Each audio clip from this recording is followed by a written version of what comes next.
There's times I felt like giving up. I mean, no matter who you are, if you have a goal in life, everybody has a turn back moment.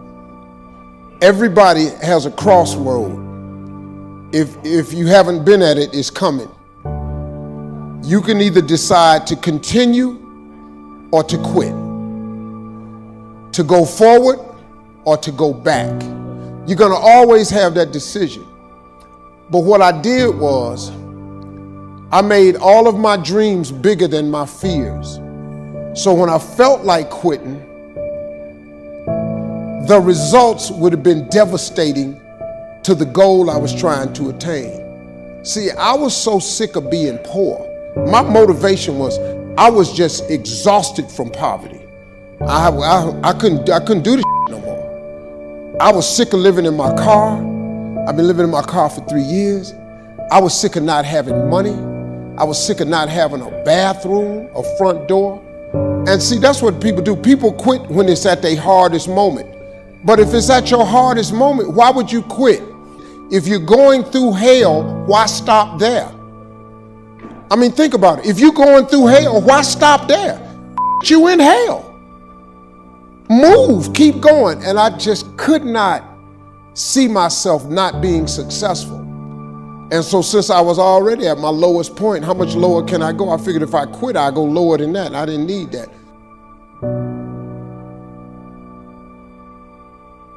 When life suddenly changes and you feel like you have lost control and you start to feel stuck and powerless, how do you take control when you don't know where your life or the world or this moment is going? And here's the number one thing I want you to know. You don't need to know where this moment or where the world is going. You just need to know where you are going next.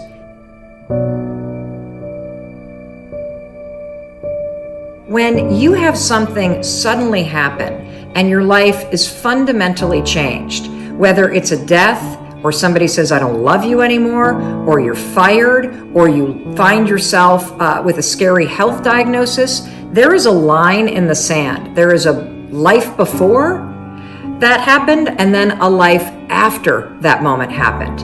And that line in the sand, that reckoning that happens, and it happens for all of us, whether it's happening for you right now, or it has happened in the past, I'm telling you, there is a gift inside of this, even the darkest moments, because every single sudden change in your life that makes you feel like you've lost control and you no longer know where you're going, it's like hitting the giant pause button. And if you lean into the moment, there is a chance for tremendous wisdom and growth. There are things that you can do right now in order to take control of where you're going, of what you're thinking about. And you can start to take this moment of change and you can use it to be able to take and make an intentional pivot in the direction that is meant for you next.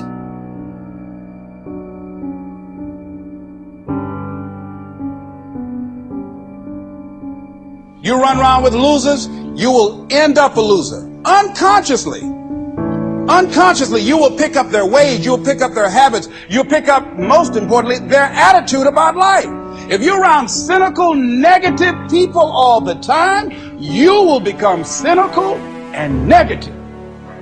So you got to watch yourself. Many of us are living out the lives of other people, living out their conclusions, living out of their consciousness. Align yourself with people that can encourage you, people that can empower you, people that you can learn from, people that you can grow from. That's very important. See, if you have people around you that can contribute to your growth, see, it's easy to be on the bottom. It doesn't take any effort to be a loser. It doesn't take any motivation, any drive in order to stay down there on a low level. But it calls on everything in you, ladies and gentlemen. You have to harness your will to say, I'm going to challenge myself. Sometimes I have to pull myself out of bed and say, come on, Les. Things I know I should do, I don't do. Things I shouldn't do, I do. I found that the biggest enemy you have to deal with is yourself.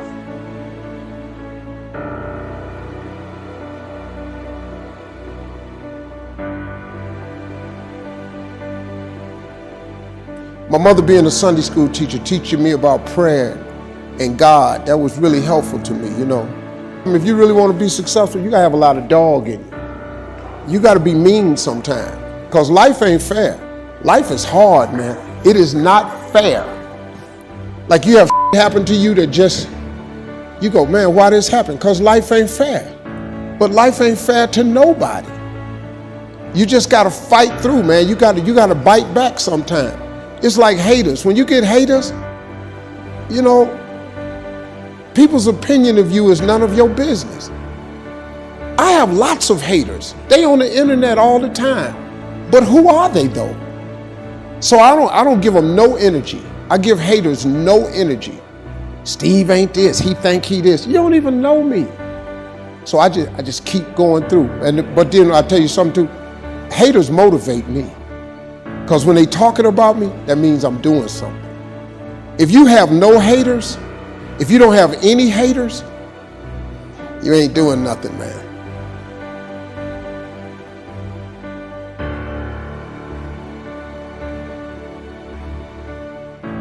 Time will start to lessen those waves.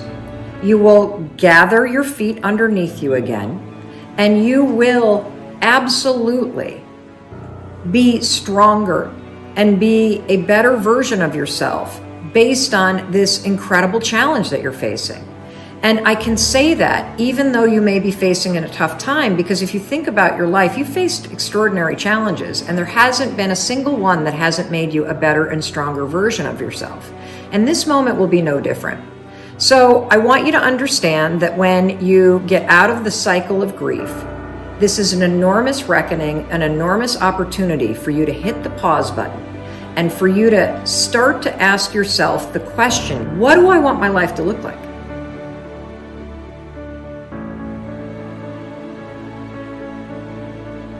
What happens is there's actually parts of your old life that you don't want to go back to. And there is a tremendous amount that you're learning in this moment that you need to pause and take in and say, okay, based on what I've just learned, based on my old life, when I look ahead to my new life, what is it that I want my new life to look like? This next chapter, I can turn to a blank page, I can take all this wisdom, all this resilience, all this strength, and I can write something new. As you begin to look at yourself, you got to redefine yourself. Who are you right now? And who must you become in order to create what you want? What has to change about you? What is it that you're doing right now that would be a liability for you? As you begin to look toward the future and take inventory of yourself, what is it about you right now that you've got to leave this behind because this no longer fits? Looking at where you want to go and the kind of person that you must become, the kind of standards that you have for you. What is it that you must do differently? Unless you change the way you're thinking, unless you change your behavior, you're going to continue to produce the results in your life. See, all of us are winners, but some of us are producing results that we don't want. And so all you have to do is look at your game plan, look at your strategy. How is it that you have been being? What is it that you've been doing to produce this? See, you're the director, you're the producer, you're writing the script, you're the star of your life. And as you begin to look at your life, you can decide whether or not it's a smash or whether or not it's a flop. That's in your hands. Look at your life, look at where you want to go. Don't worry about your circumstances. Don't worry about your age.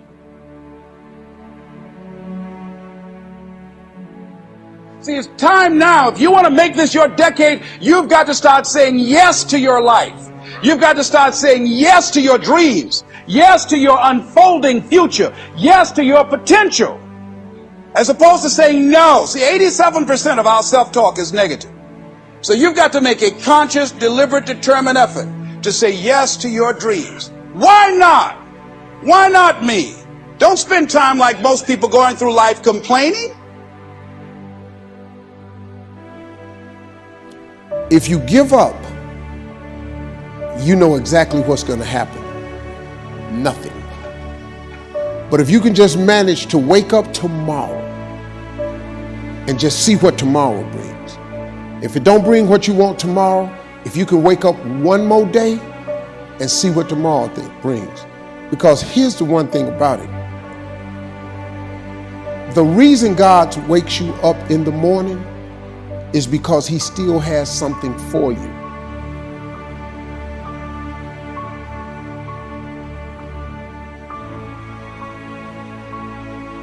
So as long as I wake up, I just look for it. I say, okay, God, what is it today? It might be a challenge, it might be a test, or it might be the win. But either way, I'm gonna wake up tomorrow. And if I wake up tomorrow, that's a good sign that he ain't through with me.